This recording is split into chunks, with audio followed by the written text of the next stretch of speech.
De cette petite chapelle romane Saint-Pierre, contemporaine de l'abbaye de Sénanque, on a une vue imprenable sur la ville d'Apt, qui aujourd'hui a revêtu son manteau d'hiver.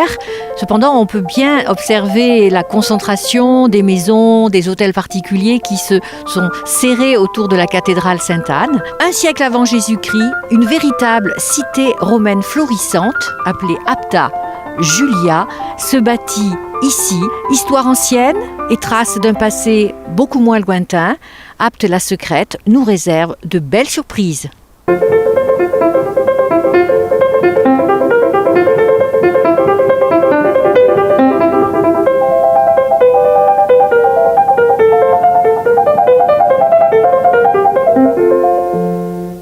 À quelques pas de la cathédrale Sainte-Anne, nous voici donc devant le musée, qui est un magnifique hôtel du XVIIIe siècle. On pousse la porte et on descend le vieil escalier qui nous amène où ? Aux vestiges d'Apta Julia.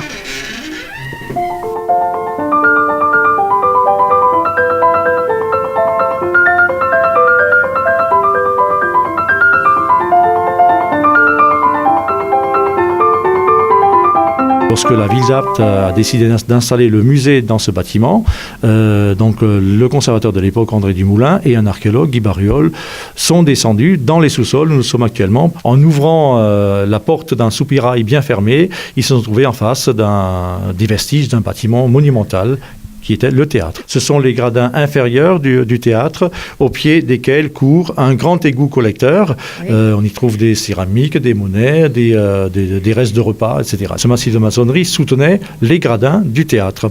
Et il bordait également un couloir qui permettait aux spectateurs de circuler sous les gradins et de passer ensuite par des couloirs transversaux, qu'on appelle des vomitoires, à l'air libre pour accéder aux gradins. On a une idée de combien de spectateurs pouvaient s'asseoir sur ces gradins ? On peut penser entre 5 et 6 000 dans cet ordre de grandeur-là. Oui.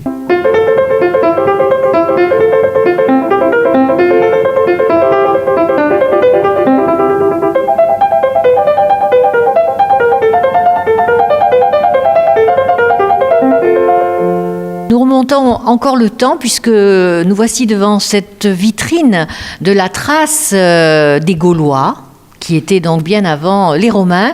Et qu'est-ce qu'on y voit rapidement ? Donc, cette vitrine est consacrée en fait à du matériel qui était trouvé sur ce qu'on appelle l'oppidum gaulois de Péréal. C'est une petite bourgade fortifiée, occupée intensément au 2e et 1er siècle avant Jésus-Christ, sans doute encore auparavant, mais au 1er et 2e siècle avant Jésus-Christ, c'est des fouilles qui ont été faites dans les années 50 sur ce lieu. On livrait d'une part des céramiques gauloises qui sont des jarres de stockage, d'autre part des céramiques importées des villes grecques comme de Marseille par exemple, ces petits vases à vernis noir. Et puis, bien, sur ce même oppidum, on a retrouvé aussi des monnaies à la fois grecques et gauloises, des villes grecques de Marseille ou de Cavaillon, et des monnaies romaines également. Nous conservons au musée d'Apt donc une des plus importantes collections d'outils agricoles d'époque romaine, des outils manuels qui servaient effectivement au travail de l'olivier, au travail de la vigne et au labourage, comme un soc d'arère, de charrue, mais en fait d'arère très rudimentaire, ou cette grande faucille qui servait à faucher les blés à l'époque romaine, mais on utilisait la même encore il y a 50 ans dans la région pour faucher la lavande.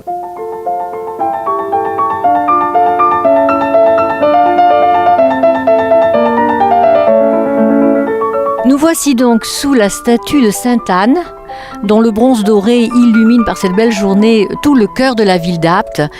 Et nous sommes devant l'entrée principale de la cathédrale Sainte-Anne d'Apt. C'est un monument d'art roman dont l'histoire est pleine de péripéties et qui recèle de nombreuses reliques, des secrets et même un trésor.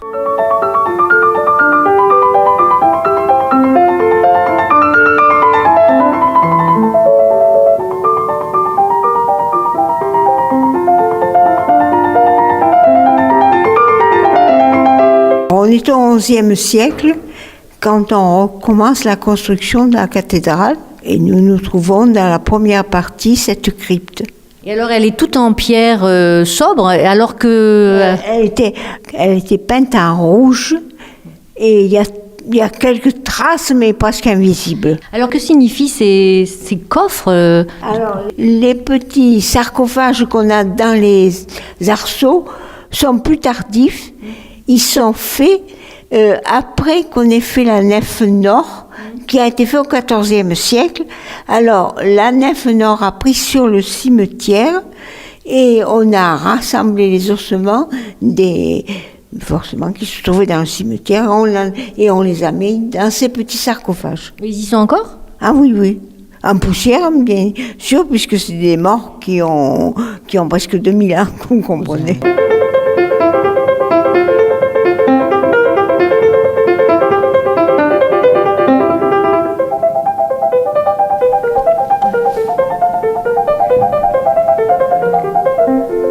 Il y a un petit lit, ce petit berceau, c'est un berceau comme on avait en Provence à peu près au XVIIe ou XVIIIe siècle.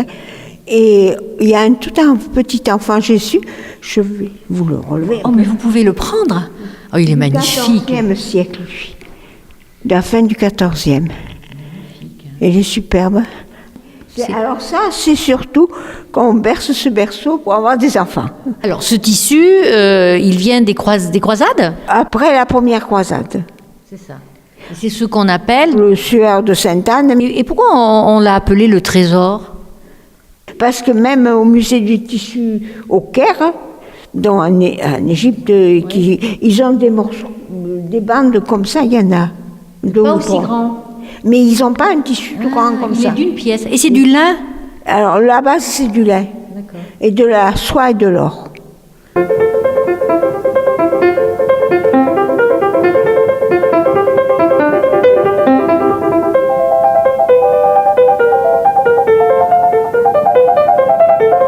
André Kaufmann, ça y est, on rentre dans ce four Esbéart.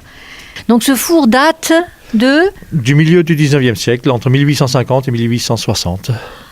De l'âge d'or donc de la faïence d'Apt, lorsque 10 à 12 faïenceries étaient florissantes dans ce quartier de la ville. Il faut rappeler qu'il a été découvert en 1982, redécouvert en quelque sorte parce qu'on l'ignorait un peu, et la ville d'Apt s'en est portée acquéreur en 1988. Il a été classé monument historique très rapidement.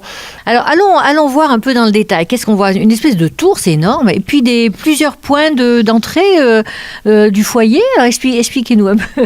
Alors ce genre de four, en fait, c'est une cheminée, à l'intérieur de laquelle il s'agissait de faire le feu et de produire la chaleur la plus grande possible. Et il s'agissait donc de monter en température progressivement sur 2 étages de chauffe. Les 2 laboratoires permettaient de cuire donc la faïence 2 fois. Une première fois dans le laboratoire supérieur vers 800 degrés qui transformait l'argile en céramique, et une deuxième fois, après avoir émaillé la pièce transformée en argile, on l'émaillait, en la plongeant dans un bain d'émail, on la réenfournait dans le premier laboratoire, et la température de 1100 degrés permettait de faire fondre l'émail et de transformer la pièce en faïence.